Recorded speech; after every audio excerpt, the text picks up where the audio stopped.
Hi everyone, I'm Kristen. I'm a trust-based relational intervention practitioner, and for the next two videos, we are talking about choices and compromises.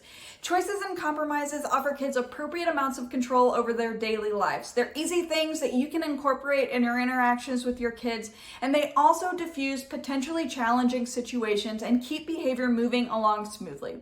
So we're kicking things off today with choices, and choices are pretty much just like they sound.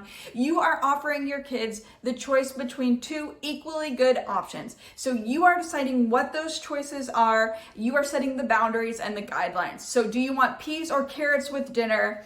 Do you want to play or do you want to snack before you do your homework? Do you want to go outside and kick a soccer ball or do you want to read a book?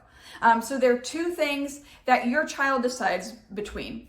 Now, the key with choices is that they are options that both you as a parent and caregiver and your child are happy with. So there's no such thing as a right choice and a wrong choice. Now, what I mean is this.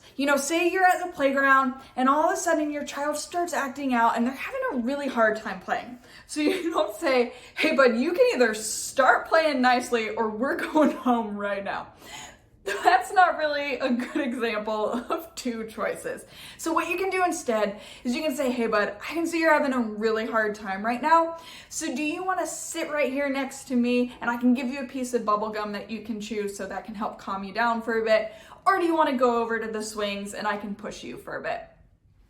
So those are two choices that are both good for you as a parent and your child. Now, just a few tips with choices. I like to hold up my fingers when I'm presenting the choices so that the child gets a visual as well. So, do you want to wear your animal pajamas or your train pajamas? And then I also like to point to the finger as well, representing the choices.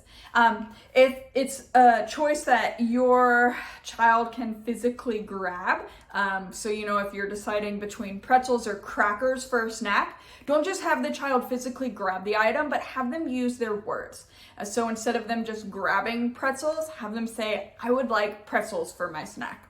And then once they make the decision, praise them for making a good decision. So say, hey, great job using your words and making good decisions. So choices are really great because you are mentoring your child's decision-making ability. You're mentoring their ability to make good decisions. They're getting really great practice at using their words in an appropriate way.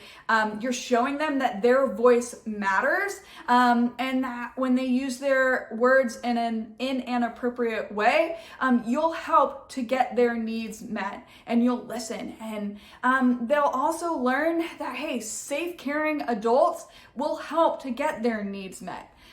It also teaches them that their voice matters. It teaches them that they have value.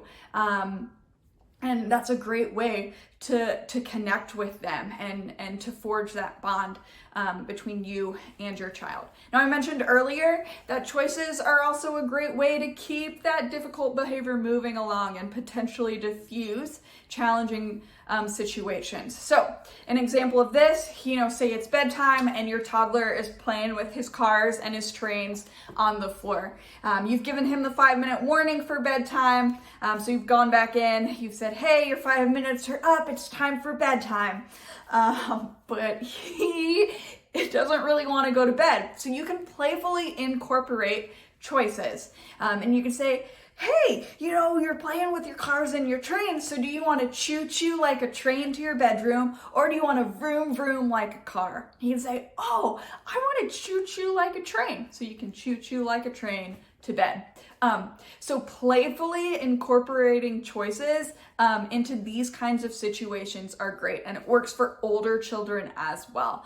So choices are a great option when you get into those kinds of sticky situations. They can really help diffuse that situation, mitigate the tension, and keep the behavior moving along and keep things just going along smoothly. Now, there are times where you're offering choices and your kid's going to be like, I don't like those choices. Those aren't good choices. And that's when compromises come into play. So tune into the next video to learn about compromises.